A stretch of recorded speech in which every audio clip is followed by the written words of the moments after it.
All right, guys, we're in Miami at the Brickell area, and we're gonna go check out Crazy About You. We're here. All right, check it out. You can see the gummy bears. Decor is beautiful in here, but let's get into the menu. So they do it pretty interesting. They do it in kind of sections of stuff. Let you guys pause and kind of zoom in and check it out. They kind of do like an appetizer with each entree, and they have different price ranges on them.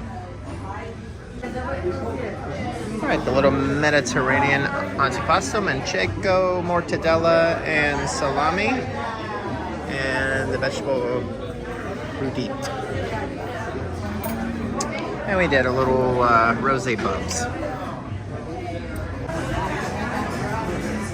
All right, the chicken milanese and cauliflower crust pizza. And I did a Rioja wine. Look at that. Not gluten-free. That one is, though. All right, well, what's in the box? I mean, it probably isn't the best news. The check. They left the happy face. That's always good. So one thing you got to check on Miami, especially, is usually they will include the tip. So just make sure you look over your bill.